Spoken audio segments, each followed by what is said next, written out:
Welcome to High Stakes, Episode 9.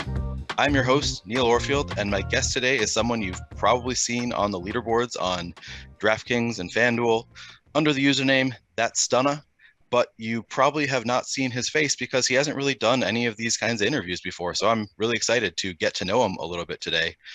He's most recently, he's been a big winner in DFS for several years now, but most recently, he won the FanDuel NBA Championship just, I think, last month, maybe 2 months ago, whenever that was. So that was a pretty big win. Matt, how have you been doing since the big win on FanDuel a month or so ago? Yeah, that's kind of an interesting story there because anyone who's been following along with it a bit knows that I lost my voice during the event, and that was, in part due to the atmosphere and stuff. But then it turns out, like, the day after I got back, I was like, oh, apparently I have a fairly notable cold. So my voice stayed lost for over a week. Then I still have like a cough from time to time. So I haven't really been getting out and doing that much. So it's all very kind of delayed celebration there. I know people want to hear tales of, like, oh, I win all this money and then I go out to exchange a lot of it for goods and services and stuff. But if I literally can't say no to people, that's like a really dangerous thing to do. So I figured I'd play it safe. So. All right. I mean, that was a pretty fun win for sure. We'll talk more about that win. I'd like to get into the process there, the lineup a little bit later. It's kind of a fun thing to talk about. But let's start by talking about your background just a little bit, because people don't really know you that well. At least most of us don't know you all that well. So tell me about yourself a little bit. Are you a full-time DFS pro, or do you have another job as well? Yeah, so I am a full-time professional. My backstory is that I have a PhD in chemical engineering. And then the story of how I got into daily fantasy was I was working on this job, product development for medical devices, and I achieved this feat, which I consider impressive, which was I got a raise and got laid off from the same company in the same calendar year. Oh, wow. Which I think it's kind of neat. Which was fine. I didn't like the job very much. I got severance, and the last people out did not get severance because the company didn't exist at that point. So I was, screwing around for a while, kind of like for another job, just sort of relaxing, playing board games and video games and all that stuff. Then the job search wasn't going real well. Then I had this friend, I've known him for quite a while. Very smart guy, but he has this kind of he relies on these sort of wackier ways of making money compared to, what I did, which is like engineering. But yeah, he'd been a poker player, and, I did that a bit too in college, cashed in while I could. But then party poker left the States, and I'm going off to grad school. And then my friend is still playing poker. And then, Poker Stars left the US. And to me, that'd probably be like, okay, well, time to give up and get like a regular job with whatever college degree. And instead he's like, no, I'm going to keep doing this, and I'm going to commute to Canada 3 days a week to play, online poker, which, like, don't get me wrong, I have some fond memories of Windsor in Canada, and none of them have anything to do with online poker. So, but he's just the kind of guy who would do these kinds of things, and independent sort, and, a smart guy, so you try to give him the benefit of the doubt. But yeah, he had been sort of bugging me about DFS for a while. And when I had like a regular job, I'm like, I don't want to screw around with this. This is a pain. I'm already making money. But I was unemployed, and I'm like, yeah, I picked up poker as a hobby. It went pretty well. Might as well try to get into this. So I believe the first day of 2016 is when I started, and I promptly lost quite a bit of money in terms of, what it seemed like at the time. Like that might have been like $100 or something. Like, yeah. When you're just starting, that seems like a lot of money. When you it's a big no. And now that's a rounding error. Like, you wouldn't notice if you made or lost $100 in a day. Like, that'd just be like nothing happened. So, right. But I stuck with it, and then things improved more and more. Then in March, I was like, I'm ready to go for this full time. I'll take my shot and see how it goes. And there's been no shortages of ups and downs ever since then. But yeah, I mean, overall, the net effect looks pretty good, particularly given recent events. So you mentioned that you have this friend. I feel like you're kind of leaving me in suspense. You're not telling me anything else about this friend. If I know this friend, is it anybody that I would recognize the name? Yeah, you'd recognize the name. I can sort of fill in more of the blanks there. We worked fairly closely together for like maybe a year and a half. And were you living so in the same place at the time? No, Okay. I was in Pennsylvania, and he was pretty far off, so we weren't really in the same place most of the time. But yeah, he sort of wanted to branch out and do more than just compete on the sites, whereas I'm like, I'm making plenty of money competing on the sites. Why would I want to screw around with, being a talking head on some channel and stuff? So ultimately we branched out and became, fully independent and stuff. But yeah, he's still competing and doing very well for himself. And he is also, like a tout now. Like he does like a show a week maybe. Oh man, hate those guys. Yeah. So he's a figure that I would recognize. You say, but you're not going to tell me. You're not going to tell me who this friend is. Are we saving this? Is there a punchline coming? I'm waiting for you for the big reveal here. Oh, okay. Okay. I guess he didn't actually tell you himself then, which isn't that surprising to me.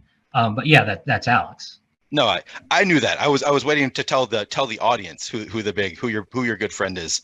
So you're a good friend of Alex Baker, and you guys kind of worked a little bit together early on, and then you went your divergent ways. You went, he started obviously the Awesemo site, which is hosting these shows, and you just went off and did your own thing playing. Is that about how the story went around 2016? In 2017. 2017. Yeah. Okay.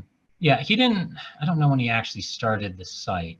But yeah, there's definitely more of a, where I was just doing, all my own projections and stuff. There's a third person in the story too, Fall from Grace, and we were all sort of working together. And then all branched out into different specialties. He's still around. He mainly focuses on esports now. Okay. Yeah. That's great. That's a fun story.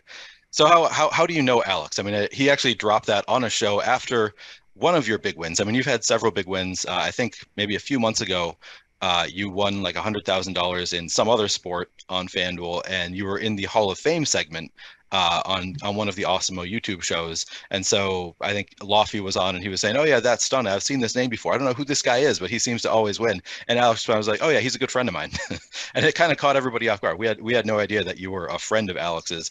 How far back does that friendship go? And is it just happenstance that you're both top DFS players? I mean, I guess you work together a little bit, but tell me where that friendship started.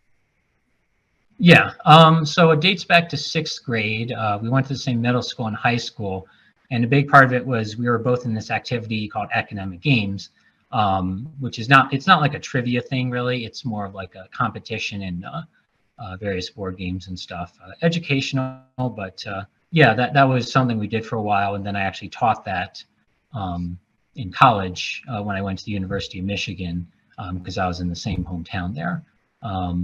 And then, so yeah, that's how far back we go. And then obviously, we've been close friends ever since. I was a groomsman at his wedding, which, is quite Wow. a spectacular affair. That was fun. There's some things I hadn't seen before, like at the wedding, they had this wine ceremony. And when people tell me wine ceremony, I assume I'm like, oh, that's something people do after like a Sunday of football. But it does involve like literal wine. Where you take a bottle of wine that will age, and then you put it in a box along with notes from the bride and the groom, and then their parents, and then it's sort of like their own little time capsule with wine as an added benefit. So I thought that was pretty. That's neat. really cool. Yeah. I've heard a little bit about like the people who were at Alex's wedding, and I have to guess that the average IQ there is like 170, 180. I don't know. Just seems like everybody I know who was at Alex's wedding are like some of the smartest people in DFS. So that's must have been a good time. I'd like to get back to talking about your background a little bit, but first, before we get there, while we're on the topic of Alex and you've known him a long time, I just had to ask a question. He once said on the Lowell's podcast, he was a guest on the Lowell's podcast, and he referenced that he has a friend who goes by $2 Jimmy. And I just want to fact check this, ask somebody who might know, have you ever met a guy named $2 Jimmy? Is this a real person? I have never met this individual as far as I know. So Alex was probably just lying to us, right? He was making stuff up. I wouldn't put it past him. I don't know the backstory. There wasn't a groomsman named $2 Jimmy. I could tell you that. All right. But yeah, That's good enough for me. I'm calling Alex out. Alex just lied to us. There is no real $2 Jimmy. Until I see proof that there is a $2 Jimmy, I'm just going to assume that he's a made-up person that Alex just made up for laughs. All right, let's get back to your background a little bit. So you say you're an engineer? Yeah, chemical engineer. Chemical engineer. Okay. Do you have any kind of background in statistics, formal or informal training? I don't have it. I don't think I've ever actually taken a statistics course. There is some of that baked into engineering. Sure. But I would generally say my skill set as applied to daily fantasy is good, but it's not great. I feel like the programmers have the biggest edge going in, whereas I'm generally sort of like technical smart person. Okay.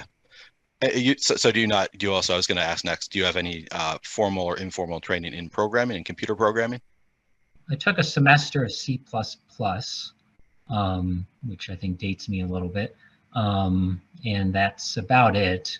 I did pick up Python over time. And then obviously spreadsheets, I worked with those a lot, especially in grad school. But no, I don't have like a massive program. I'm self-taught and I sort of, for all these things that I do. So it is kind of, it can be slow going at times. There are definitely times where I took 2 weeks to do something. I'm like, I'm pretty sure a skilled programmer could do this in 2 hours. Yep. But the point is I did it and well, sometimes I trust my work. Okay. And so you got started in DFS without any major programming or statistics background in about 2016. Sounds like Alex kind of drew you in, kind of told you about it a little bit to get started. Were you a sports fan before you started playing DFS? Like, was it something that you already had interest in sports at all? Generally, no. Like for professional sports, basically no. I am a big Michigan football fan, but that's really about it. But in some senses, that making it easier. Right. You know, if I were like a big Lions fan, well, one, that would already intrinsically be depressing. And then two, you know, it's bad to be like, oh yeah, I expect this team to run up the score on them with their running back. So I think it's nice to have some distance there. Although I think that actual sports knowledge, it's often misapplied, but I do feel like there is some value to it. Yep. It's just that people overinterpret it. Yeah, I feel the same way. Like that's a lot of people think that is the most important aspect of DFS, whereas I think better players use it as kind of like a little bit of fringe knowledge that helps you in making some decisions. But in general, it's more of a math game than it is a sports game. So I think kind of on the same page with you there. So you mentioned that on the first day that you played, you lost about $100. How long did it take you before you were finding success, before you were a winning player at DFS? And how quickly did you start like ramping up your volume and playing, you know, thousands of dollars a day? Thousands a day. Ooh, I'm not entirely sure. I guess in March of that year, I might have broken 1,000 per day. It definitely took at least 2 weeks to start making a profit. It's not that long. That wasn't like it wasn't long, but it wasn't like, it's more like numbers fluctuate and then they're sort of going up, but that's sort of like a hindsight trend. Sure. Like you can have your money go up and then you put in more and then you lose it, and then so. But yeah, it was a hit the ground running sort of thing. But obviously, it did help to know Alex in that respect. Sure.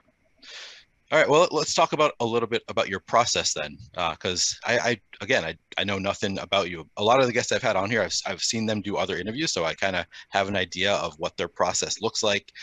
You're kind of a blank canvas here for me. I have no idea what you're going to tell me. So let's get into it a little bit. Do you do any simulations or use simulations from outside sources in your process? Well, there are the tools on, this is going to vary massively by sport. Sure. If I just show up and like make a hockey lineup, I'm probably looking more just at the Awesemo tools, which are, I assume, based on sims, unless he's doing some really complicated correlation that I don't really understand. For the sports that I focus on, I've used simulations to some degree. I use them more when the sport is more random. Okay. So, but there's also, do I use simulations just sort of see like, oh, what might be the optimal percent for this guy versus doing a simulation and then using that to spit out 150 and uploading those. Yeah, so I guess my question is that part of it, using simulations to create lineups. You're referencing like the boom bust tool is based on simulation. So you use that, but do you also have some sports you say that you do simulations to spit out lineups for the more random sports? Yeah, and it's not necessarily to use them straight up. Like there's always some kind of filtering process, which can be a lot. But sometimes it's like intuitively, it's kind of hard to just sort of pick like a lineup that isn't too correlated, that is kind of different. And like it's easier to just run some kind of sim, which, can be as simple as just optimizer with a randomness factor, which is pretty close to a lot of what I do. And then I have my own sorting process to sort of eyeball lineups and say, this has 2i ownership. This lineup is just really stupid. I don't want to run it. This lineup uses someone who isn't playing, which some of you may remember that in fact can still win. There was a FanDuel Showdown, three-way tie, and Mock Lovin had something Matt Bushman, I believe. And that is the first and last time I've ever heard of that person. But it was a day where he had like 4 very expensive players, and then the last spot was literally a 0. So the people who put in like an actual valid player that played snaps, their players also got 0. So then it was a 3-way tie. Yeah, I definitely remember that lineup. I feel like he's trying to troll us sometimes. Was that on? I assume that was on FanDuel. I don't remember that. Do you remember how long ago it was about? It was a couple months back. It might have been in January. Oh, it was recently. Okay. Yeah, it's FanDuel Showdown. So first off, people don't really like to look at FanDuel in general. And people also don't like FanDuel Showdown in general, which like I understand that it's not as exciting. The top prize isn't as big. Which obviously is very important to someone here, but I like that you can very easily decide your level of difficulty, because in FanDuel, if you go outside the top 3 MVPs or whatever they're called, you start to be contrarian very quickly, and you're going to deal with a lot fewer splits. But if you want to go for $1,000 instead of like $50,000, you can work with a pretty chalky lineup and then just be different in like 2 spots. And then the other thing is that people like to see a big prize up top, but that also tends to sort of bankrupt people a lot faster. So the idea that people can win more often and win less money when they do so their expected value is the same, I think is actually a positive thing. So is that part of your process? You try less than a lot of other pros to be contrarian in showdown contests. You're less focused on that and more focused on just getting the win. Yeah, I mean, to some degree, like I'm still trying to spread out my lineups. Like, obviously, I could do like 5 30 lineup trains if I just wanted to maximize my odds of winning a slice of first. But I tend to believe that'd be kind of dumb and not beneficial. But I mean, I do make quite a bit of effort to be sort of contrarian in Showdown, but I'm still willing to also put in some of the chalk lineups. And just sort of have like a balanced approach there. Yes, I said the keyword balanced. Yes, you did. Yeah, so Showdown, it's somewhat, that's a little bit misleading because I'll sort of like lower my exposure, like certain captains that I think are garbage, and things like that. But I'm still overall trying to get a pretty broad spread in Showdown. Whereas in other sports, I'm much more likely to be like, I have these projections and I'm aware of what ownership range for my lineup is good. And I'd rather just try to take my advantage and sort of beat people over the head with it if possible. Okay. So would you describe yourself as being generally a balanced player rather than an exploitative player? I would generally say that I'm an exploitative player with a caveat that I would say the balance strategy is also itself exploitative. Because if everyone ran it, everyone would lose to the rake. And so you're still trying to exploit people's mistakes. It's just kind of like a passive way. Yeah. But in general, in most sports, I try to be exploitative, more so in basketball and football. And then in baseball, I do have to try to balance things out. Because I do worry, with all, I mean, obviously Awesemo.com is great. You have all these nice tools up there. But I do worry that there are too many people thinking the same way. And then when you're being different like everyone else, like you can really, really screw yourself. So I try to force a bit of balance there. But in terms of things like, do I force a player to not be 100%? I have a lot of methods built in where I try to reduce the exposure of a player. But if my model says, okay, just play Drummond 100%, then I'm going to play Drummond 100%. Yeah. And I have no qualms about that. I don't feel like I'm going to put him at 98.3% just so I can have his backup on there to, say that, that kind of thing. So. Okay. Yeah, that makes sense. Next, do you use an optimizer at all? It sounds like you do use an optimizer at least for some of your lineups. Yeah, I have my own optimizer I built myself. It does sound like the commercial one has basically more features than I have, but mine, it might be faster, or it might be just that people put in too many settings on the commercial stuff so that it's like really slow. I hear about people starting things like an hour beforehand. I'm like, I have no patience for that in anything except like NFL, where my process is actually like pretty crummy and slow.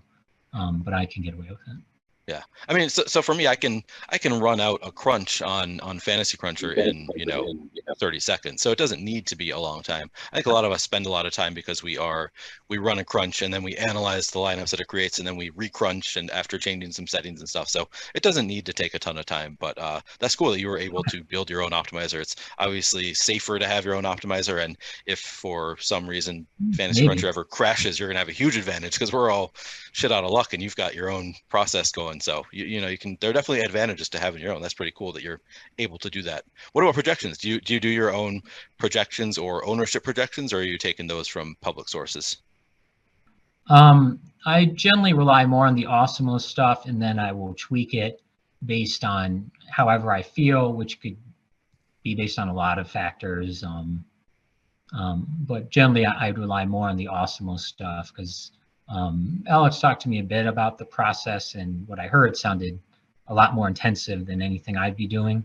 So while I might tweak a couple of players that like everyone's talking this person up or something, or I might try to conjure up something myself because the projections don't cover this new scenario. Like, oh, by the way, this guy's starting. Who is he?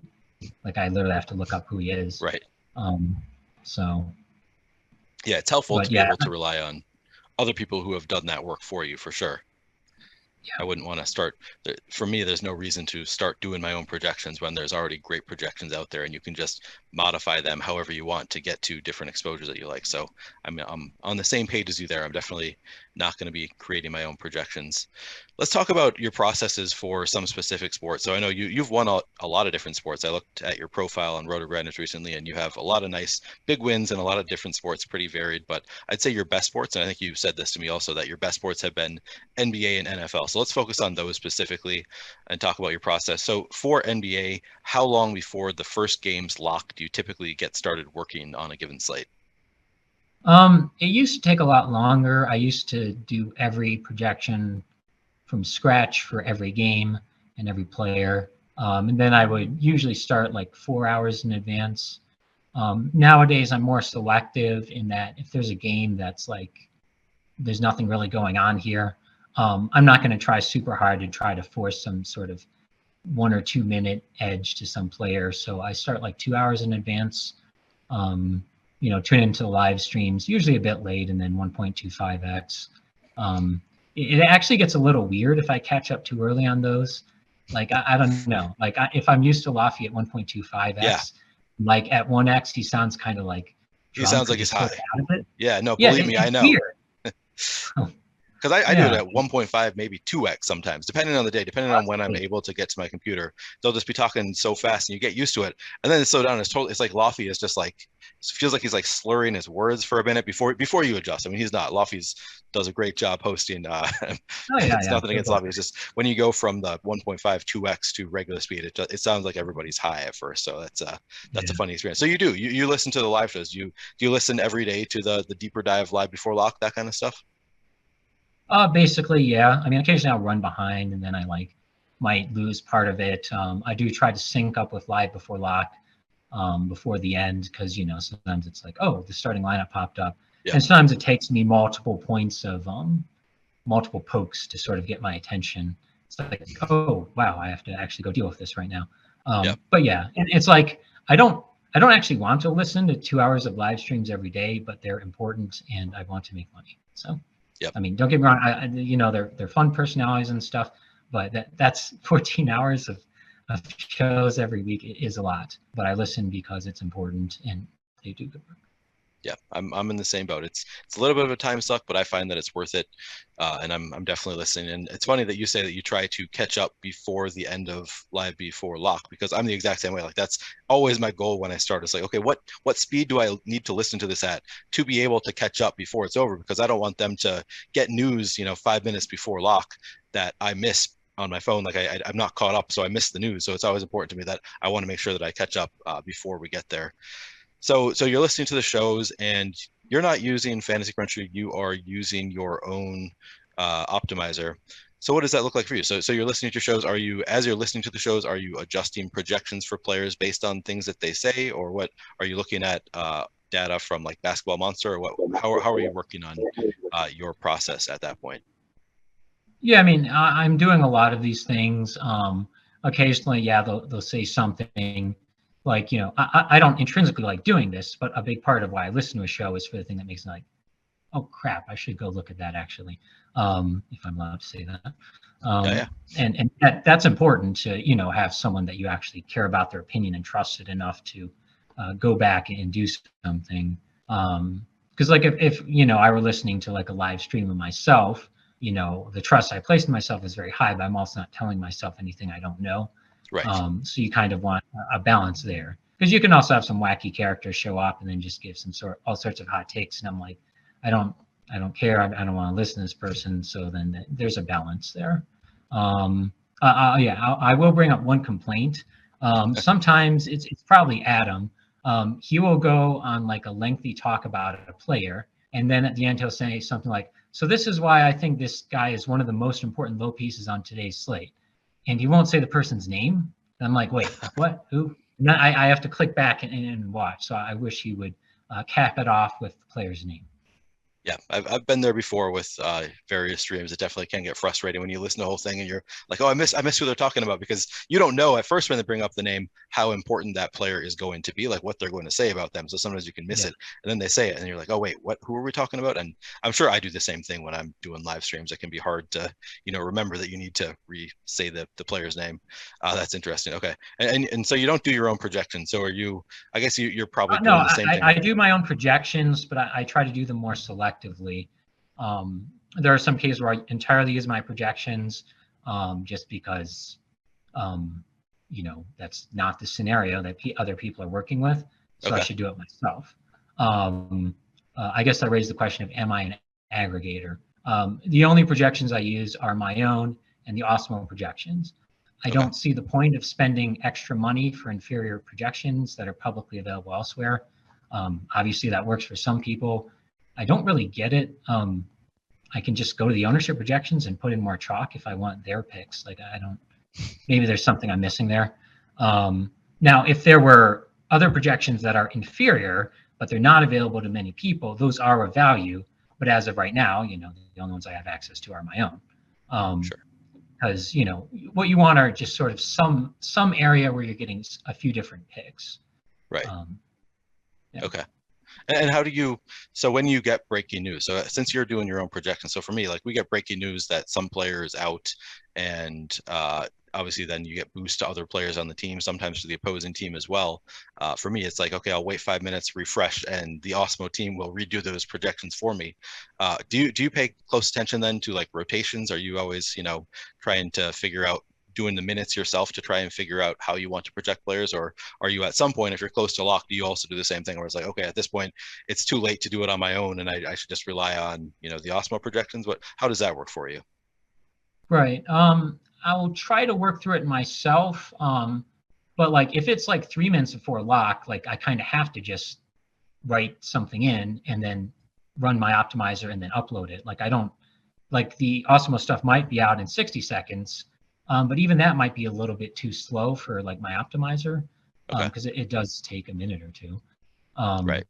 But usually I'll try to have some knowledge or balance there. But to some degree, like just whatever your projections you're working on as you go into the slate, they are just going to affect, your build and everything there. So then, I'm trying to remember what my point was here. Okay, what was the question originally? I was asking about how you adjust your projections when we get late breaking news. Like if you just are going to rely on like the Awesemo projections at some point, like for me, for most of us, we can rely on other people quickly adjusting based on a player being out, adjusting the rotations for us. It sounds like because you do more of the projections yourself, you kind of have to rely on yourself, and you have to know the rotations better. So it sounds like what I gather you're saying is that you just kind of guess at first if you only have a few minutes, and then go back and adjust if you have time, like after that, the first game locks. And that's easier now than it used to be, because definitely it used to be FanDuel. If you miss the upload, sucks to be you. You have garbage lineups. But now it's very rare nowadays that you actually get the scratched 1 or 2 minutes before lock and in the first game players. Sure. Obviously, there's a famous example of that somewhat recently with Paul George. Yeah. Which, by the way, was quite a garbage slate for me. And you're going to be like, oh, because you didn't get him out of your lineups. And no, it's because I did get him out of my lineups, and I still finished right in the middle of those Paul George lineups. Like that was perhaps like the worst performance relative to expectation I've ever had. Because I assume if you kill off 40% of the field, right, you've got this huge edge. I should be making bank, and instead I'm just like, it was I don't know. I was heavy into a game that was complete trash, and it was bad news. Did you and Eric Lindquist get on a call, have a little pity party there? Because I know he was hurting that night when he missed the Paul George news. No, it wouldn't be the same thing either, because for him it'd be more like circumstances. I'd be like, well, I guess I made some bad choices here. Right.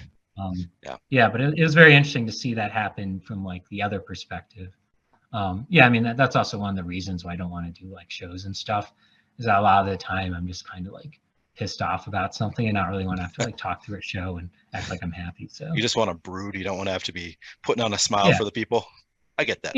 Brooding. I do a fair amount of that. People will admit that. So let me take a quick break from this chat with Matt Naugton to tell you about our sponsor, No House Advantage. No House Advantage is bringing you a different way to enjoy DFS with player props contests. It's 100% peer-to-peer to help level the playing field, with over 500 player props offered. All new users on No House Advantage get a $25 deposit bonus with promo code Awesemo. That's AWESEMO. It offers mass entry capability with big prize pools. Beat your friends, not the house. Use our No House Advantage projections and optimal lineup tool to help you take down big prizes. Download in the App Store or play on nohouseadvantage.com. All right, so NBA and NFL. So we've got through talking about your NBA process a little bit. I feel like NFL is a very different thing, because like NBA, it's a daily grind. Like every single day you're grinding. NFL, it's once a week. I mean, that's not really true, because we got Sunday, we got sometimes Saturday, we've got Thursday, we've got Monday, but the main slates is usually just once a week. So what does that look like? So if you're to prepare for the Sunday main slate, when do you start working on that for NFL? So I'll work through the previous games typically on, could be Wednesday or Thursday of the week. And then sometimes I'll get through everything in time for the Thursday Showdown. Sometimes I don't, and then I actually like make a copy of my sheet and then work through that just for that Thursday game, and then paste the numbers back in later. Because I mean, I don't actually do the DraftKings Showdown anymore. I mean, it sounds very lucrative, but I'm intrinsically apparently pretty terrible at it, and I haven't quite come up with the right answer there. I was working on this highly advanced model last year that would solve all these problems. Didn't get it done. The season was over, and I hadn't finished. Okay. So maybe next year. Yeah, maybe. We're gonna have to worry about you. Yeah. Well, it's fine. We both have room to. Right. Plenty of money there. Yeah. No. But for the main slate then, so that's for Showdown. When do you start? Do you not start working on the main slate until like after the Thursday night Showdown? Is it kind of like you focus on one at a time? Yeah, it's typically a two-chunk thing. One is the previous week's games, going through them, seeing what happened, seeing if I have an opinion. And then typically Saturday, closer to Saturday evening, then I will do what I consider to be close to a final update. Like there's some information I don't know. There are some questionables where I'll just make up an answer one way or another. Mm-hmm. But I will just do that and then run through my whole NFL process and upload some coherent lineups. So if I did miraculously sleep in, I didn't just set, 5 figures on fire.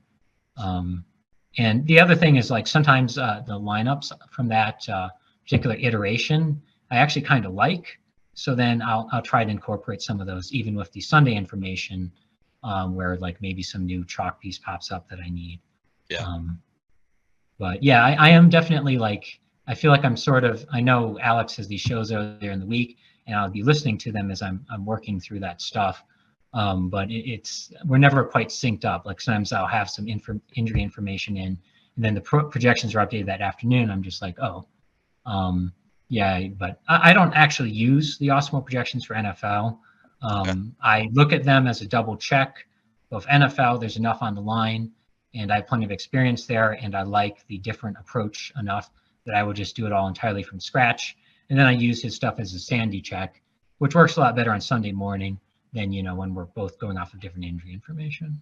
Right. Yeah, that makes a lot of sense. And I like that point about using some of your lineups from before you have all the information, because I've definitely found that there have been times when I will really like certain players, maybe not full lineups, but like certain players before I get all the information, and then I completely forget about them in the hustle of like, oh wow, this player just became a great play, and you can kind of forget about some of the other great plays along the way. So I think it makes sense to keep a subset of your lineups just like from before I had this news, because everybody else is adjusting to that news too. So I think I like that approach a lot. And you say you do listen to shows as you're working. You put lineups in on Saturday. I take it you do generally get up. You don't sleep through lock. It sounds like mostly for NFL. Yeah, it hasn't actually come up, but there are various things that can happen too. Like I also used to have this. I would have this. The FanDuel site would lag for me really badly, like an hour before lock.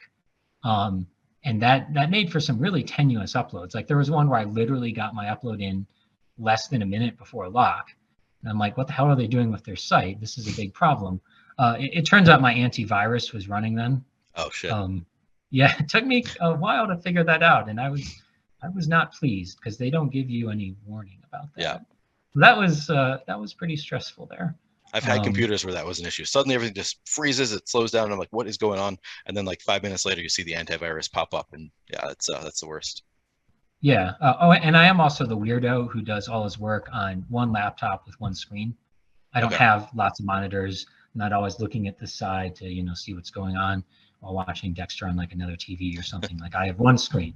I can have multiple windows on that screen, and that's fine. But hypothetically, that should give me an advantage at live finals because people aren't generally bringing along their whole rig. That's true. But I don't know if that's actually a real thing or not. So they're coming to your world at that point. Actually, I'm the same way. I don't use a laptop. I have it hooked up to a monitor, but I'm just using my large monitor screen is all I'm working on. So kind of the same way. And I've mentioned this on shows. Sometimes it kind of blows people's minds that a lot of the time, if I have to go out, I'll end up doing a lot of late swap from my phone, because you can also just like access Fantasy Cruncher from my phone. So that's what really shocks people sometimes. That like, yeah, it's you do most of the work on the computer, but then at the end of the day, it saves it in Fantasy Cruncher, which obviously I guess you can't do because you don't use Fantasy Cruncher, you use your own optimizer. But it's pretty handy to be able to do it kind of from anywhere. Yeah, that does sound good. I do have I just, if it's important, then I'll just bring my laptop with me and then take it out without warning, and then just mumble something about work stuff, and then just sort of do that on the side. Because it took me a really long time to do it, and I had a lot of really nasty bugs for late swap, but it seems to work pretty well now. But yeah, that is one issue with doing your own stuff, is that you can very much screw yourself. There was one particularly bad one that took me a long time to spot, where it would put in the second lineup instead of the first lineup that I wanted to swap in. And like earlier on in the slate, that doesn't really matter. That can actually be an advantage. But when it was replacing, high-end Towns with like, back then Devin Booker, that was a pretty big drop-off. And that's the exact situation that made me like, wait, what the hell happened here? And I feel like I was taking out a header row that didn't actually exist. So I was just killing off my top lineup or something. Yeah, you can get into so much trouble doing this stuff. So yeah, I can imagine. Yeah, that sounds rough. Sounds dangerous. Go ahead. Yeah, it's just, I look at my results, and so much of them is just sort of a moving target, because it's like, oh, I fixed this bug, I fixed that bug, and like, I try to have a good approach about it. I would tell a friend of mine, like, oh, well, it's actually a good thing to find a bug, because then it means like you have a reason for maybe some inferior performance. So then that's a positive, because then you can do well going forward.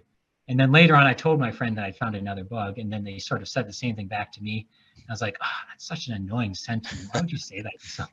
Oh, no. So it's definitely a different, you can definitely have a different perspective on things based on whether they come out of your own head or not. So Yeah, for sure. So you mentioned looking back at your results. I'm just curious how that looks for you. Are you doing like back testing with Sims, or are you looking at like Roto Tracker? How do you look at your past results and analyze them? well, so there's the obviously you can download the DraftKings tournaments and look at them that way. Yeah. And then I sort of make some broad conclusions and try to adapt to FanDuel. And then it's sort of weird because like I put in the vast majority of my money on FanDuel now. Yeah. Because I like it better. So then I still enter on DraftKings sometimes, and that helps to give me a sanity check. And generally what will happen is like I'll look at my lineups, and based on projection and ownership, I'll be like, yeah, this lines up very good and good, or good and excellent, and I should be making lots of money. And then on DraftKings, the punchline is always these days that I just lost money for some reason. So I need to confess, I don't know what a sandy check is. You've used this phrase a couple sanity times. check. Sanity check. Oh, okay. I do know what a sanity check is. I, for some reason, was hearing sandy check, and I thought it was like an engineering term that I didn't know. That makes a lot more sense. Okay.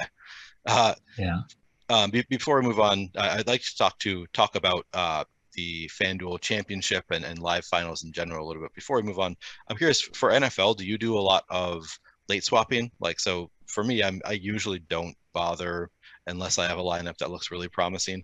Are you somebody that actually like goes in and, you look at where all of your lineups are and adjust to be more contrarian for some lineups where necessary to try to like get min cash equity, or, if you have a lineup near the top, maybe get a little bit less contrarian because you already have the edge? Do you do a lot of late swapping in NFL?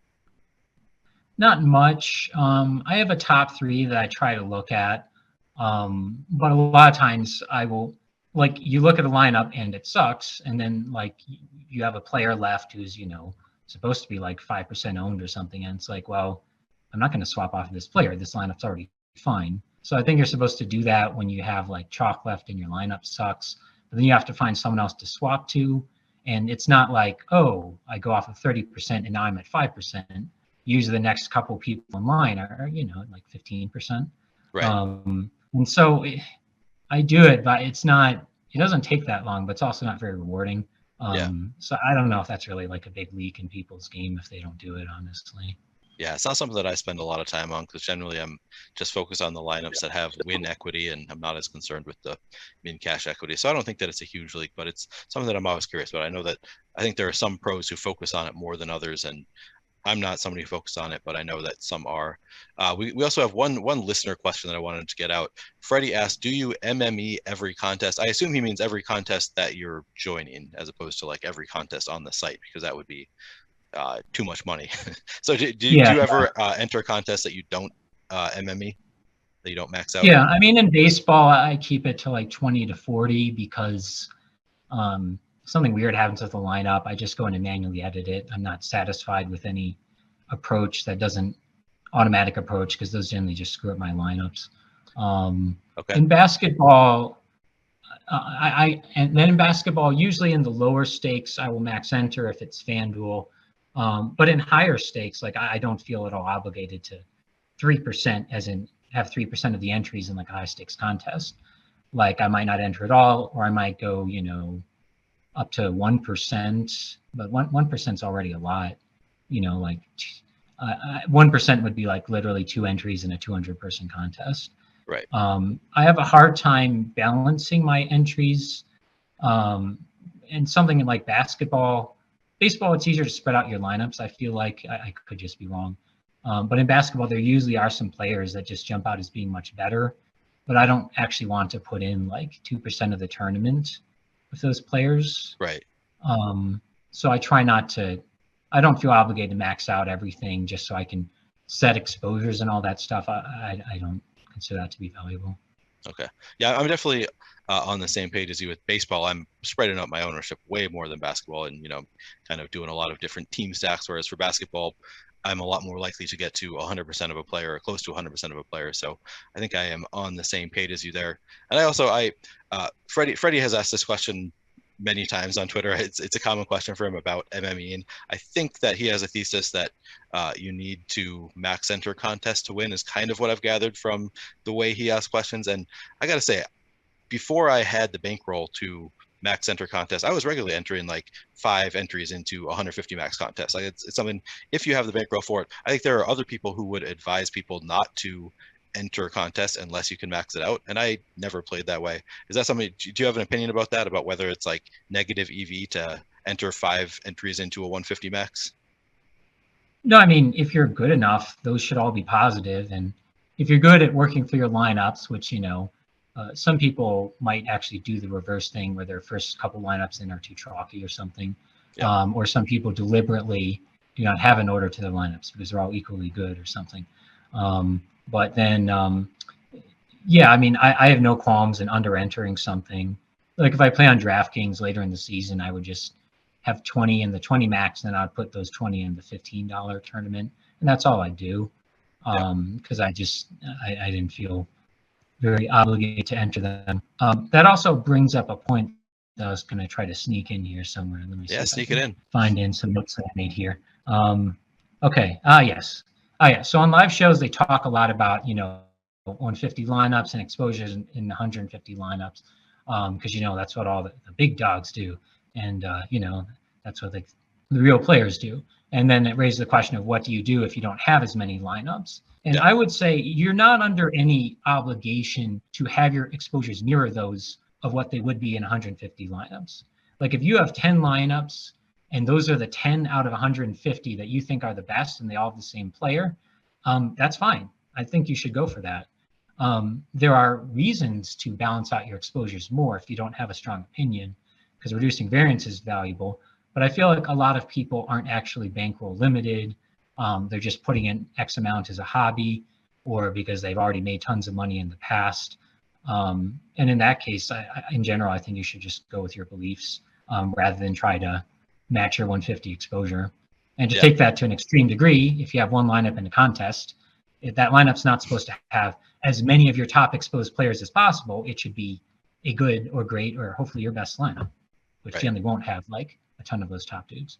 That's a really good point. And now that I'm doing live shows again for baseball, I feel like I talk in generalities about my 150 set. And sometimes I finish a show and I'm like, I feel like I should have talked less about the 150 set, because there are people who only enter 3 or 5 entries, and you kind of got to talk a little bit more about specific plays. But yeah, it's different. If you're only playing 5-10 entries, you can have 100% of certain players. Your conviction plays that you just want to count on.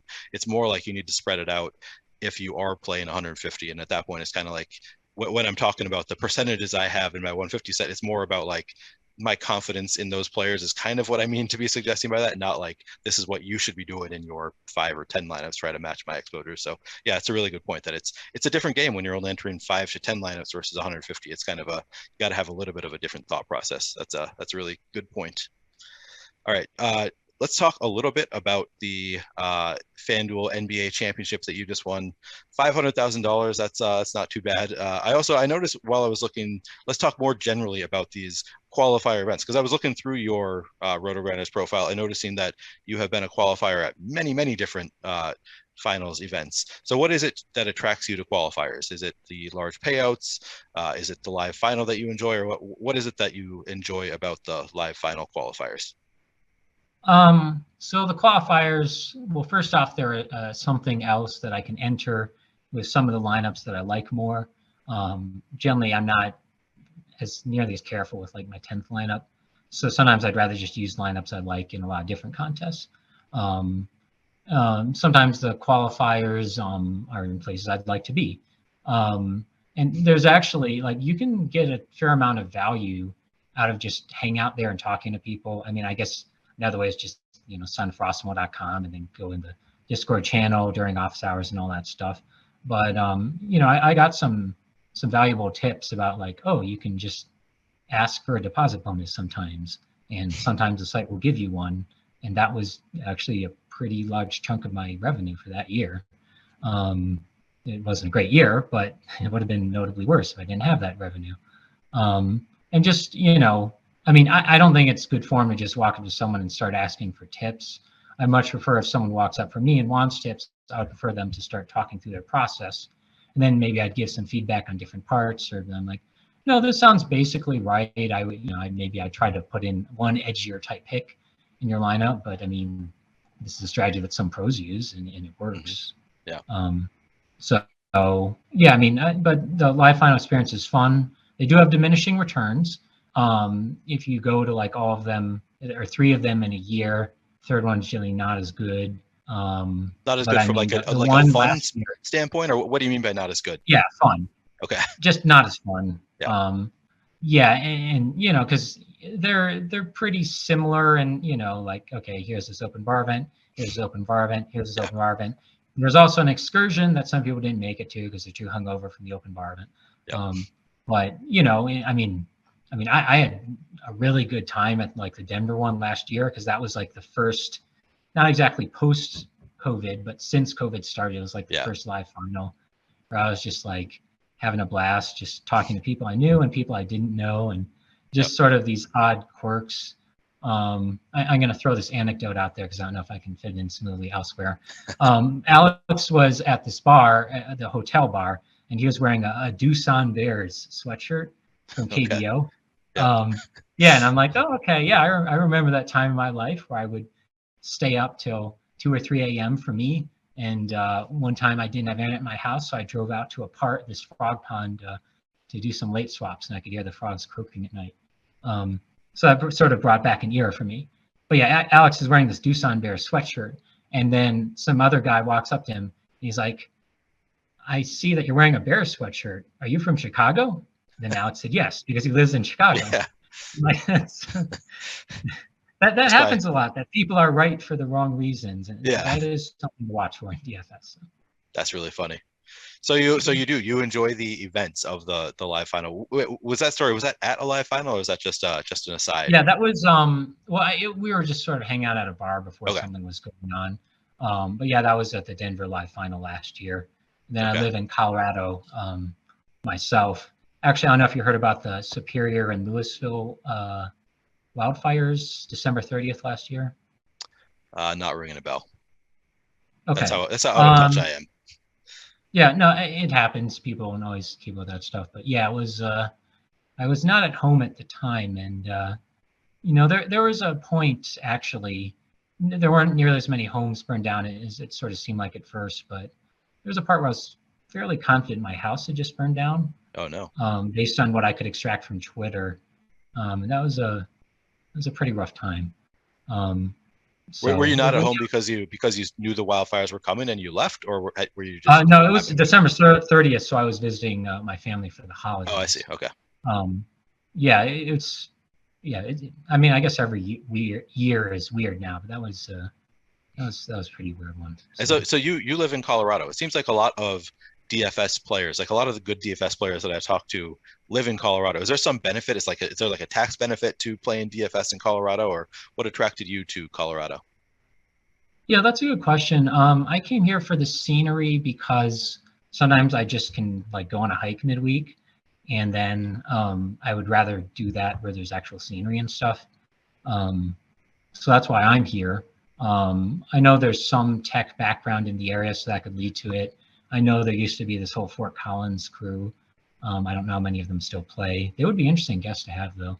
I do think that actually some of the people who maybe aren't really playing anymore might still be very interesting to listen to. Sure. And then, I know. I mean, Steve's in the area, and like he has my number, but like we never actually like make the hour drive to like hang out and talk. Yeah. But I don't know. I know what that's like. I have a lot of friends like that an hour is a long way. It's just, it seems like, you want to see them, but you really want to drive an hour. It takes a little bit more effort. So about back to live finals a little bit. So I'm curious. I just thought of this. I asked John Breslin this because he's also big on live finals. You do, we hung out a little bit. Okay. Yeah. All right. When you get into a live final, do you try to max enter it? Like, do you try to get the max number of entries, or are you like, okay, I've got my one ticket to the live final. This is all I need. And now, I'm going to get the live final experience now, so I don't need more than one ticket. What's your approach there? Do you try to get more than one ticket to a given live final? I generally don't worry about it too much. I would say it's more that I enter based on how much I feel like entering the qualifiers, and what happens there. Like I wouldn't enter an 8 max qualifier. 8 max as an 8-person, I should say. Right. So one of those crummy qualifiers that FanDuel runs from time to time, where it's literally like 8 people competing for a seed, and they're all like big name people. Like I don't enter those. I feel like I don't really know who that's for. So I'm cool with having not that many entries. And I would say in general, like in football, I can juggle maybe 3. Not that I've had like 1 entry in a football final like ever. Okay. 3 if you count King of the Beach.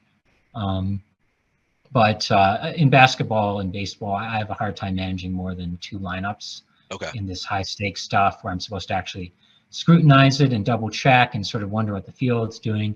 And then, if I should zig, or if everyone else is going to zig, so then I should just play chalk. It gets really weird. And it's just, it's hard to deal with. And one of those gets you the trip anyway, so whatever. Exactly. I mean, you're talking about diminishing returns. It's like once you've got the trip, that's like most of the expense you're getting out of it anyway. Not really most, because there's huge prices involved, but it's a part of it. Like you get the trip with the first one. You don't get more trips with more tickets. So I was just curious to hear your mindset there. What about so you've done live finals for both FanDuel and DraftKings. Who does it better? For a while, I would have said that DraftKings was quite a bit better. I do feel like FanDuel did step up their game over time, but they do tend to have some. Sometimes they just have these sort of odd choices for like an event, or it'll be like, okay, well here's this thing, but okay, it's just like a bunch of Miller Lite or something. Okay. And I don't really put a ton of emphasis on just like that. So there's arguments for both. Okay. It's I had this whole spiel in mind about how live finals should work and how certain things are inefficient, but I feel like I've forgotten most of it. Okay. But it sounds like you generally enjoy live finals as they exist now, which is, in my experience, it's like a full weekend long event. Is that typically? I mean, I've only ever been to the TOC for DraftKings, which I think is a little bit different than some of the other live final events. But I've seen pictures, and it seems like they kind of go all out at every live final, at least for like a weekend. Is it usually just like a 2-day thing? Yeah, it's generally 3 or 4 days. Okay. I think DraftKings usually has the extra day. So one thing that can come up is that the default assumption for these sites is that open bar and lots of drinking and eating and watching sports is like the pinnacle of enjoyment for everyone. Yeah. And I have to say that I don't want to actually watch sports for 7 hours straight. I like to check in, and then I want to, leave, take a shower, go walk, by the coast or something. Maybe do something else, then come back, talk to some different people, see what's going on, decide, when I might try to actively sweat something, or, usually I don't do that well, so there isn't anything to really sweat. But yeah, so I did like New Orleans a lot. I do have actually generally quite a high opinion of the city, because the first time I was there in 9th grade, I was for academic games, and Alex and I were both competing. And, I won one of the individual competitions there. Oh, wow. Then I came back 4 years later with my set of students, and then they won some of the overall competitions there. And then the third time that I came back, was for the live final, and then I won that. So it's quite a bit of association there. Are you thinking about moving there? I mean, why, if you're so lucky in that city, why stay in Colorado? Well, I would want more live finals to be there. Okay. But okay. yeah, there are limits. Sure. But yeah, no, I mean, it's just a positive association there. But yes, I was going to give feedback about the live final. So I like New Orleans a lot. But one of the mistakes that they made for the live final, I think, was having it 6 miles away from the hotel. Oh, so wow. we were all just sort of marooned there. Yep. And this was an exceptionally long slate. It started at 3:30 Eastern, and then the last game started at 9 Eastern. So that was supposed to be like 12 hours of open bar or something. That's a lot. In the same play, or maybe 10 hours. And that's a lot. And they didn't have like a lot of outlets and stuff. Like there was more variety because it was like a regular bar. So it wasn't just like margaritas only. They had a wide variety of drinks that you could try. Okay. But it was, I was feeling a bit cooped up, and also I couldn't really talk to people. So that dynamic was a bit weird. Why is that? Why couldn't you talk to people? Because I had already basically lost my voice at this point. Oh, okay. That started the previous night. Yeah. Yep. It's not really about being shy at this point. I don't really care at finals. Like, if I know that the worst thing that happens if you walk up to Chipotle Addict is not that like he's going to cuss you out. It's that he'll talk to you too much about crypto and NFTs, and then you'll want to slowly back out of the conversation. I've never met Chipotle Addict, but that sounds like a fun conversation for me. I might be more into it than you are. Okay. Yeah, I mean that is an ongoing hazard at these live finals, that people just talk your ear off about all this stuff. Yeah. And I'm like, I don't actually want to talk even daily fantasy that much at a certain point. I'd rather just talk to like, a lot of times just people as guests who have, I like talking to engineers, and sure. There are sometimes engineers, pharma people, just, I've met a lot of interesting people at the live finals. Yeah, it's definitely a good time, and I definitely do not. I say that I enjoy talking about NFTs and crypto. I'm only half joking. It's not something that I do a lot of talking about. So if somebody wants to talk to me about it, sure, I'm willing to talk about it. But honestly, I don't know all that much about NFTs, even though I'm sort of into them. So not something that I try to focus on. But let's get back to talking about your specific New Orleans experience. You say that you don't usually have a lot of success at live finals, which is funny because you just took down. No, I wouldn't. I'm not saying that. I'm saying that the nature of the structure is that, most of the time you are going to have a deadline up going into the last hour or so. So there's nothing to really sweat. Got it. I suppose even before like this recent first place, I've done above average probably, because I had the third place in FanDuel 2019, third place King of the Beach 2016, and then I don't know, like sixth or something last year, King of the Beach. Yeah. So those are pretty good results. I would take those results. Yes. Yeah. Right. Yeah. So you've had a lot of success at live finals, but nothing better. I think we can agree, nothing better than winning this $500,000 top prize. First of all, was that your only lineup in the contest this time? Yeah, that was one entry. I was quite happy with that. And I didn't go like, oh, I have one entry, I should be more careful. I'm like, no, I have one entry. I'm just going to make the best lineup that I can. And it's generally going to have some players in there that will probably make me look stupid by the end of the day. One of them did. Russell Westbrook. Yeah. Come on, I could have told you not to play He has made a lot of people look stupid this year. He has. He's good at making people look stupid. All right, let's talk about the lineup a little bit overall. And Mike, if you can put it up on the screen for people that are on YouTube, might be helpful to be able to visualize it. And then for people on the podcast, I'll just read it out for you. All right, so you had Shai. I always say Shai. No, it's Shai Gilgeous-Alexander at 21% owned, Russell Westbrook at 4% owned, Cade Cunningham at 68% owned, Terry Taylor at 38%, Marcus Morris at 2%, Darius Bazley at 5%, Isaiah Jackson at 11%, Jackson Hayes at 58%, and Joel Embiid at 47%. So you had a lot of major chalk and a lot of really contrarian plays in there. I'm curious how you landed on this specific lineup. Right. So I will disclose that this is not the lineup I had when I first entered the contest, that there was some late swap involved. Okay. I might have actually approached this late in sort of the wrong way, because when I looked at it, I thought all the value was really obvious. It was New Orleans players because a couple people were out. And then I didn't see a lot of other exciting options on the slate. And then I looked at some of the questionables. I'm like, no, even if all these players are out, it still doesn't really look all that special to me. Mm-hmm. So I tried one of my tactics, and I have several tactics, many of which are self-contradictory, but just bear with me. And one of those tactics is to lock in a player that I think, someone like Marcus Morris early, because if everyone's waiting for late swap news and value, and they don't get it, then they're all going to end up on like the same players. And I kind of want to be able to swap freely if I can, and have sort of a differentiator in my lineup early on. Yep. The biggest chalk player was Najee Marshall, who came in at about 64% here. I was sort of indifferent on him. I thought he was solid at his ownership, not really good or bad. Mm-hmm. But Marcus Morris was at the same position. And, this is a guy who has some upside and can score a lot of points. As so happened, he actually did. In most cases, he does. But I thought that was an interesting player to have in my lineup. And sort of making a difference there. Yeah, and he was a pretty big differentiator. Put up 40.4 fantasy points at 5,500 salary. So yeah, he was definitely a big differentiator from. Actually, Najee Marshall actually did pretty well as well. He had 36 fantasy points. That's so the odd so you part. actually didn't get a big edge there. I take it back. Yeah, it's arguable whether I actually lost on that exchange because Marcus Morris is 5,500, 40.4. Najee Marshall got 36, and he was only 3,900.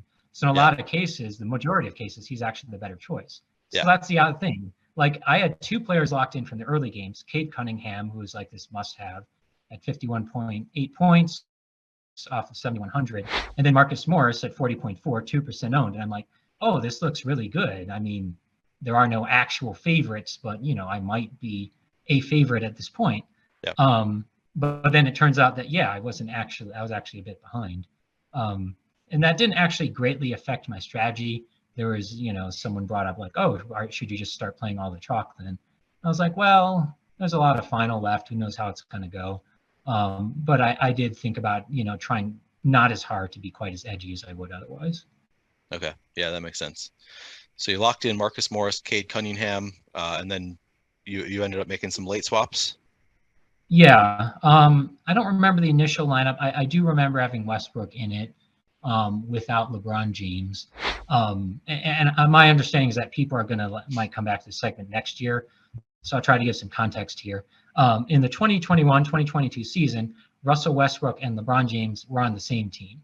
So I think that's important to know so that this explanation makes sense. Sure. LeBron James was questionable. He has a lot of sort of questionable, but actually means probable designations. Yep. So I didn't think a ton of that, but I was like, well, if he actually did get ruled out, I'm going to look like a genius here and just sort of like crush everything. And if not, then Westbrook, he still does things. It's 7,600. I mean, he's not too expensive. So yeah. No, I mean, it's been surreal to watch the season. Yeah. Metaphorically, I don't really watch your average basketball game. But just see like how this guy has plummeted further and further. And I thought 7,600 was quite a good value for a guy that was this unpopular. Yep. History did not prove me correct. But, I mean, again, he's made a lot of people look stupid this year. For context, for the podcast listeners, for context, Russell Westbrook, 7,600 looked like he might be a good play, put up 14.4 fantasy points at 4% ownership. So huge dud, like about as bad as you could get from Westbrook. Yeah, and he was like my ace in the hole for the last set of games, because the last set of games they start and I'm in second place to Miss Baseball's lineup, and I'm 10 points behind it, and I have Westbrook. It's like, okay, no problem. This isn't going to be an issue. And then other people will start to catch up because LeBron James is popular because he was in full trying to be a superhero, but only on offense mode, which is, your ideal fantasy thing. James Harden fans will remember a similar approach. Yep. And then, then there are other Suns players, but, some of them were solid. I currently have the third place lineup with Giant Squid loaded up. And then Campaign was popular. I thought he was a solid play. I didn't really feel like going out of my way to play him and being very popular. Yeah. The odd part is he was sort of competing in space with Russell Westbrook, because if your lineup had to have Cade Cunningham, you could choose whether to put him at point guard or shooting guard. So then you could effectively play Campaign or Russell Westbrook in the lineup with Cunningham. And then the fact that the Lakers got absolutely crushed, while you look at it in hindsight, you're like, oh, well, obviously this is a blowout. The Lakers suck. One, blowouts aren't really as common as people make them out to be. And also, it wasn't quite as obvious back then that Lakers would be this terrible. Although watching the game there are good sweats and bad sweats. And that was definitely a bad sweat. Yeah. Like I wasn't even sure if Russell Westbrook would get me the 10 points based on the load of nothing he was doing. Yeah. And you don't get points for missing threes, as it turns out. And then once in a while they would have a play that was coherent, like LeBron would head towards the basket and then the defenders would swarm him because that's what they do. And then he just plaster Russell Westbrook, who's right next to the basket, and just go up and put it in the basket. And I'd be like, if this had been happening more all year, maybe they'd have a better offense. Yeah. We're figuring out the reverse. Like I understand LeBron's not supposed to be able to play off ball because he's named LeBron James. But it's not just like who's the better point guard. It's, are you better off having Westbrook playing off ball, or are you better off having someone who can actually like shoot threes and stuff and function as a huge distraction? So I don't know, that whole thing was kind of, I don't know, that's, you have tons and tons of hot takes, and certainly there's been no shortage of hot takes about the Lakers. So let's move on there. But it was not a fun sweat because I could see, you know, campaign approaching. Ayton was starting to rack up the points. Yeah. And they're, you know, because it was a blowout, they were racking them up like really quickly. And of course, you've got Westbrook who turns the ball over like crazy. So he only had 4 turnovers in this game, which isn't even that bad for Westbrook. But on FanDuel, you lose a full point per turnover as opposed to DraftKings where it's half a point. So you always have to be sweating negative points with Westbrook too. Yeah, it is an issue. And like, you know, even in his prime, you always have to worry about the quadruple double, as I call it. Right. So it's dangerous stuff. Like I didn't know it was going to happen, but I could just see things slipping away. And I wasn't sure, even though it was a blowout, whether they just leave campaign out for a bit more. But yeah, they packed it in. And ultimately, even though I ended up winning by just like 5 points here, I mean, you sub in an average Westbrook score, and I win by a lot. Yeah. And then also, there's this interesting counterfactual that I thought would be kind of neat. If you just flip the order of the slate, so the Lakers game is first, then like I'm just dead. Obviously, I'm not going to win the final, and I'm just going through the motions because I'm supposed to.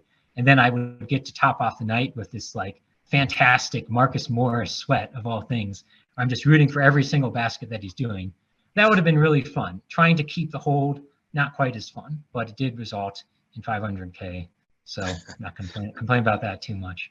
So at the end of the day, you'll take the result here. It's, you end up winning by 5. That's a pretty solid night, winning 500,000. I mean, if you had gotten second, looks like she won 250,000. So not a bad night for Miss Baseball either, or Giant Squid took home 150,000. So any of these scores really look pretty solid overall. But yeah, I think 500,000, you'll take that any day. I should probably talk about the overall build for the lineup because I think that's sort of helpful for. I don't know if you guys have actually made a video for like, oh, watch this if this is your first NBA live final. Watch this if this is your first NFL live final. I feel like that'd be like an interesting bit of content there. Yeah. But yeah, this is sort of for like people who have no real idea what to do and maybe just sort of won a qualifier on impulse and are kind of lost. If you look at my lineup, obviously there's some notable chalk there, but there's quite a bit of what I call edgy, or I guess contrarian is the term other people use, plays. Yep. 3 players under 10%, and then one who happened to be 11%. Darius Bazley, I was really surprised he was as unpopular as he was. I thought he was a steal, and you could argue he was the biggest difference maker in my lineup. Yeah. But I do feel like if you have no idea what you're doing and you're just sort of winging it and you don't know what to do, the strategy that Alex, among others, has espoused before, to have just 2 unpopular players in your lineup and then just sort of fill out the lineup with other players that you at least kind of like. I feel like that's just a really convenient starting point. Yep. In my case, the difference makers would have then been Russell Westbrook and Marcus Morris, with pretty divergent outcomes there, but there are definitely scenarios where they could have been the ones that won me the tournament. And I wouldn't say you always have to have those. I'm willing to, there are days where I'll have 0 players under 10%.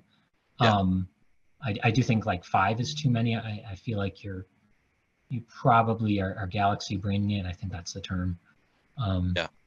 So I mean, you ended up with 3 5% or less, which is fairly contrarian.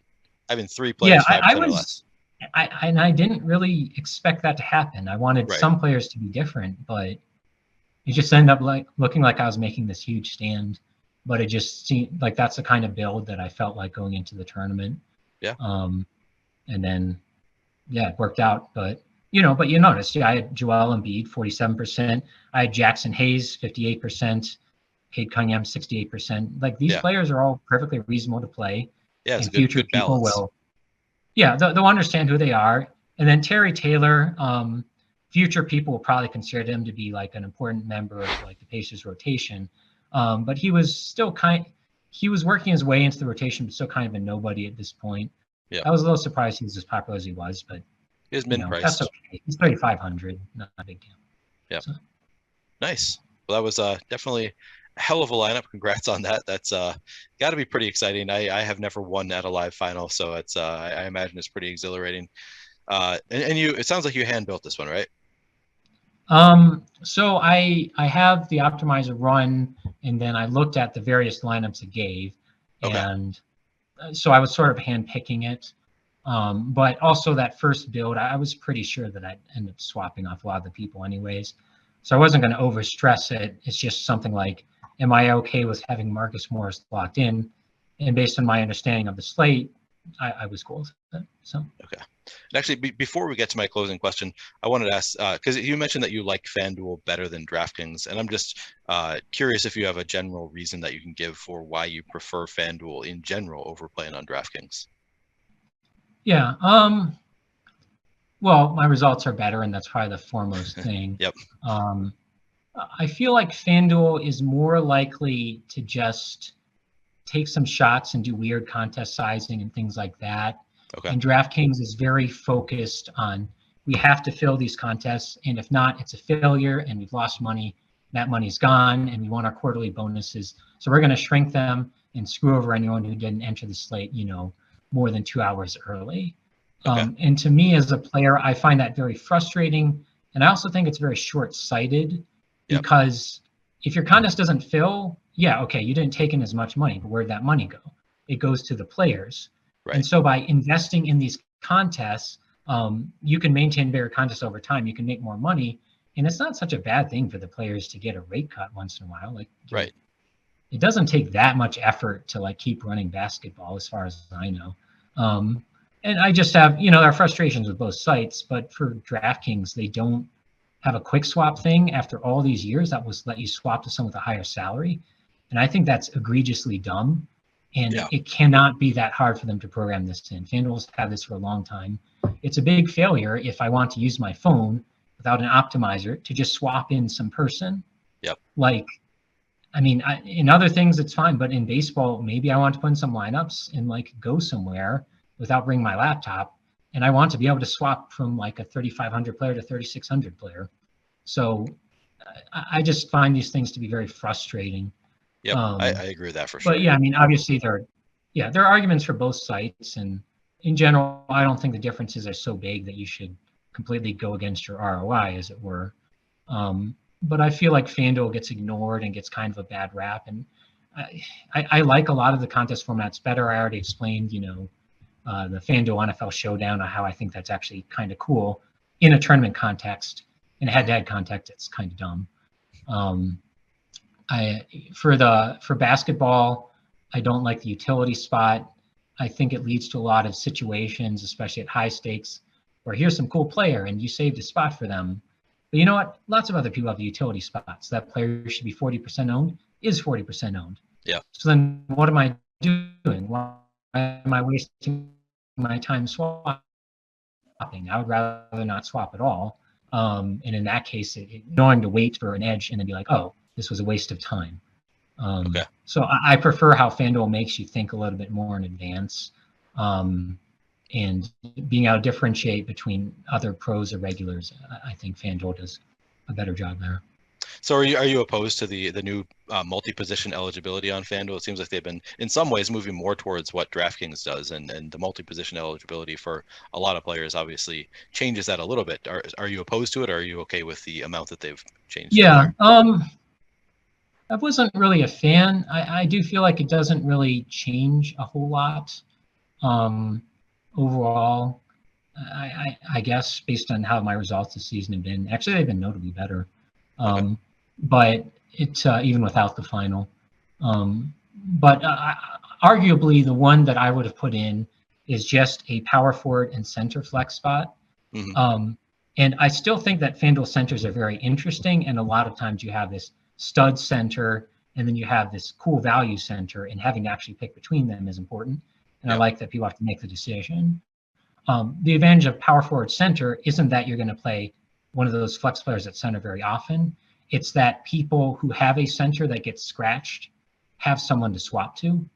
And admittedly, that is kind of why people wanted late swap. They wanted to at least have a shot at cashing, even if they're not going to win. And I can understand that, because ultimately I view myself as being in the entertainment business. Like that's what a DFS professional is. They are helping to support these contests for people's entertainment so they can compete and hopefully have fun. And so if something makes the site more fun for people, whether it's injury designations, in general, I would prefer that to be the case unless it's just really bad for lineups and the economy. Give us a like and subscribe so you can keep up with all of our shows, DFS offers, giveaways, and much more. Once you subscribe, hit that notification button to get alerts when our shows go live. Be sure to also check out our monthly podcast giveaway. Just subscribe to our podcast channel and leave a 5-star review with your Awesemo username or Twitter handle to be entered to win a free month of Awesemo Plus Platinum. I think I was originally a bigger fan of FanDuel, and in a lot of ways, I agree with a lot of what you just said, that there are a lot of pros to FanDuel. I think that I've become more of a DraftKings player only because it's what all of the pros do, or the majority of pros and like the majority of content out there is about DraftKings. So I think it like sort of has slowly got me playing more focused on DraftKings, even though I feel like I do better. Outside of my biggest wins, I do better generally on FanDuel as well. So I think for sure there are pros and cons to both sites. Let's close it. It is the nature of the beast. Oh yeah, I was sneaking there. Yeah, it is kind of the nature of the beast too, because if DraftKings has a larger contest of like high stakes, you're going to win more money in it, and you're going to win it less often. Right. But yeah, in your case, I would have a hard time arguing with $1 million. So. Right. Yeah. That obviously that biggest win helps a lot. All right, so I've been closing it out with the question, asking people what their favorite DFS celebration was. I also got a question from a listener, Buford DFS asked, what was your favorite DFS win ever? So I'll ask those, kind of combine them, your favorite DFS win ever and your favorite DFS celebration ever. If it's the same, that's totally fine. Okay. They're not going to be the same, okay. And I'd have to think a bit about the celebration. So I'm actually going to give a fairly long and rambling answer, and then eventually circle back to the original point that you asked. There are probably two major contentions for favorite win. One would be in 2017, which was this really big football win. And I thought that was just sort of like the culmination of, building up and being independent as a player, working entirely off my own projections and all that. And I got second in the fan championship, which back then was $400K. And I think it's $250K, which, I shouldn't go like lame, but I do think that structure, I like that structure a lot better in general. If you can get $1 million up top, but then have second place not feel like you really missed out on first place. And again, so you won 400,000 back in 2017. Yeah, and it's on FanDuel, so no one really noticed that. That's right. Yeah, because people don't go back and click on the tournaments. They're like, I did crummy, I'm not looking. Yeah, exactly. And then I won some other stuff too. So that was sort of, and that's going to lead into this long ramble about my career arc and how this has actually been a very tenuous process. In 2016, I did very well. In 2017 was way better than that, like way better than very well. I'm going to be vague about it, but that's probably going to be my best year. It's possible that this will be my best year. I mean, you don't really know until football season's over, but that's very likely to be my best year.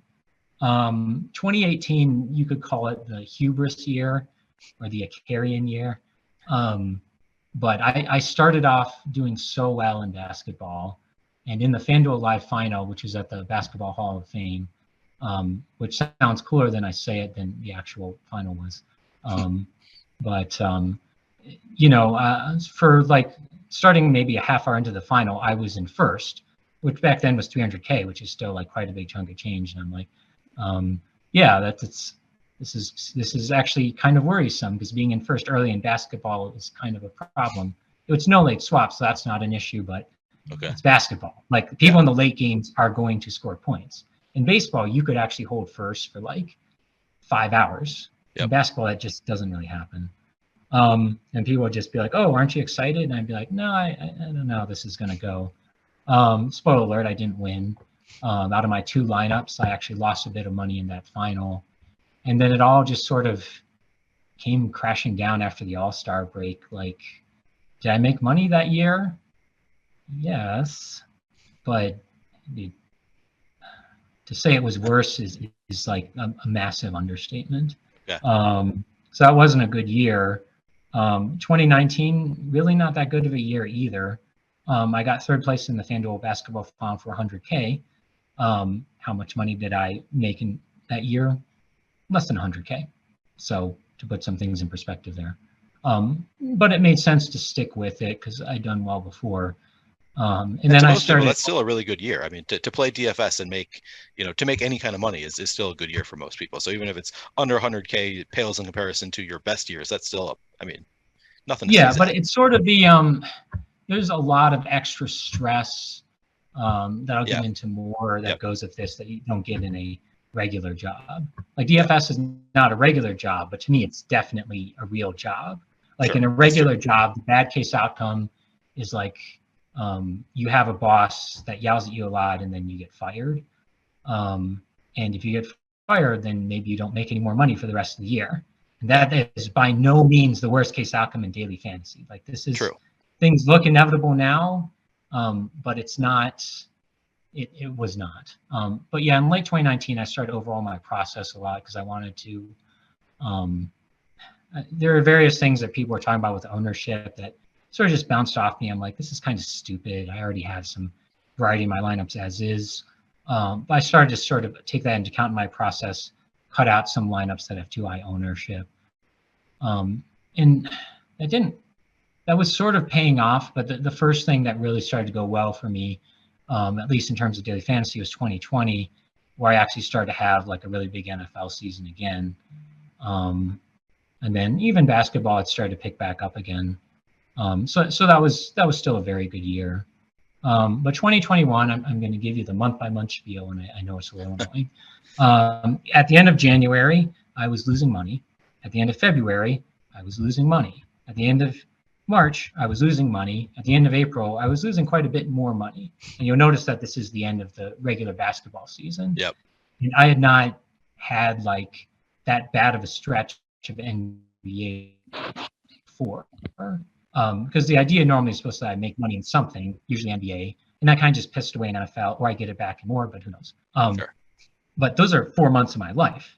Yeah. But I had this awesome baseball model that I'd been tweaking and perfecting with cool fantasy programming knowledge going into the season. And so I had that to look forward to. And I'd actually won 2 high stakes tournaments in baseball in the 2020 season. So that was also like, I was like, yes, awesome, I'm going to go for it. So I was losing a lot of money at the end of April, and in May, losing even more money, June, losing even more money, July, losing even more money, August, that might have been close to break even. So you had a big August. No. Oh, you're break even for the month. I see. Okay. Yeah. Okay. Yeah. So that's it. So that's 8 months of my life gone. And these are months where the vast majority of people out there who don't really understand this would say, what you did was worse than nothing. You could have been spending that time playing video games or drinking heavily, and that would still be a greater accomplishment. But it's okay because football season's starting. Because, and that's arguably that's my best sport. Yeah. And at the end of September, I was still losing money, which was, over 200K at that point, which based on the volume that I play is still a very big deal. If I played 50,000 every day, then being down 200K at some point is that's just how life is. Right. But at the stakes and volume I play at, it was bad. Yeah. And then end of October, still losing money. And, basketball started again, but this was the least enthusiastic I've ever been going into an NBA season. Yeah. Just because I had done so poorly, and I know that things are getting tougher. I'm hyping up Awesemo.com, but it is kind of part of the problem. But it gets harder, and it's not generally going to get easier. And although I thought my process was very good, everything just was bad. And at a certain point, I feel like that's how a lot of people leave the industry, is they lose this big pile of money, and then they're like, this is stupid, I'm done, I don't know. And then a couple days into November, I got 180,000 or something. Which wasn't, it didn't actually, yeah. Okay. It was, but that wasn't actually how I got the live final ticket, but it was enough that I'm like, okay, well, I'll take basketball seriously, and still go for it. And I did build up to profitable by the end of the year. And then I did have another good good win in this year. And this time I actually entered the qualifier.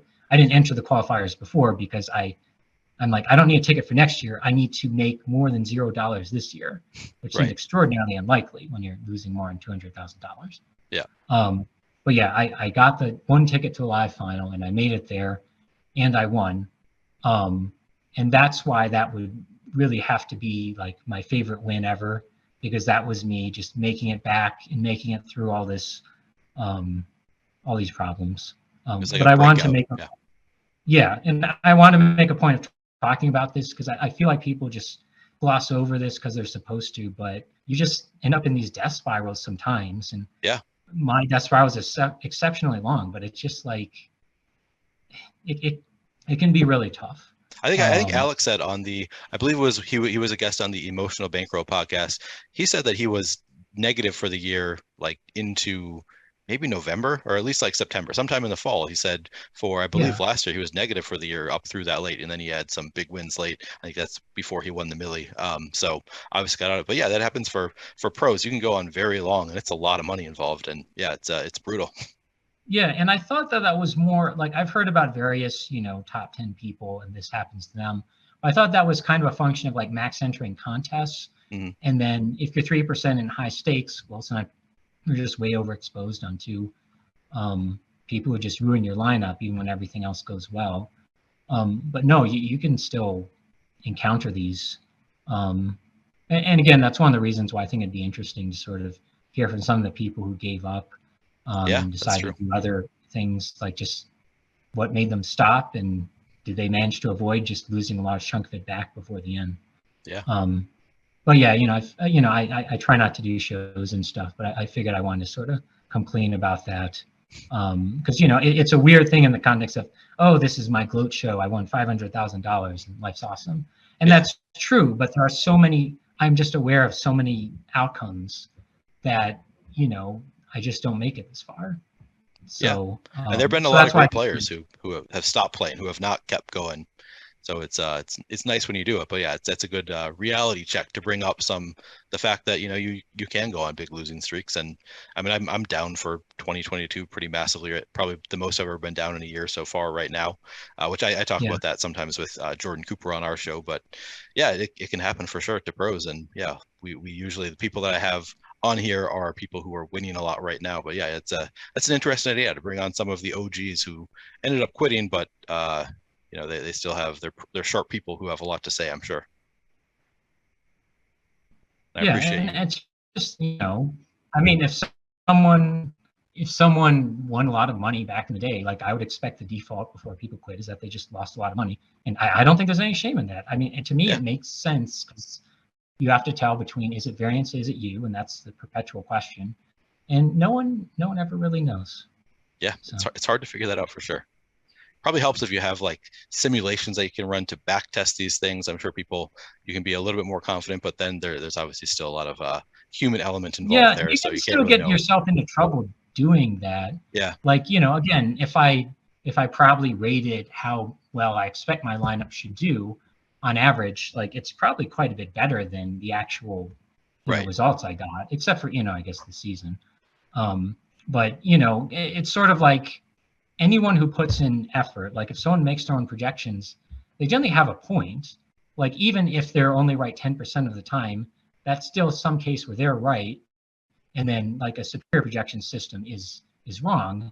And so that all sort of cuts into your actual returns. Right. So it's very easy to sort of overestimate how you're doing, even if you take into account projections and ownership and variance, or if you hate projections, optimal percent or boom percent, or top SPAC percent, all of those are fine, but it's just easy to get caught up in like, oh, this was easy, therefore it's going to be easy, and like there's always going to be another big slump. Like that's just how it's going to be. So yeah, that's the game. All right, well, Matt, it sounds like you're not too interested in doing any kind of content, or would you be open to, if people wanted to reach out to people like, I want to hear more from this guy, I want him to coach me, or do you have any interest in doing anything where you are, facing and helping other people get better at DFS?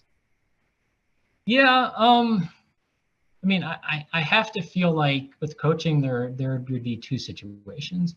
one where someone doesn't know all that much, and then they would be better off signing up for an Awesemo Express subscription and then going to office hours.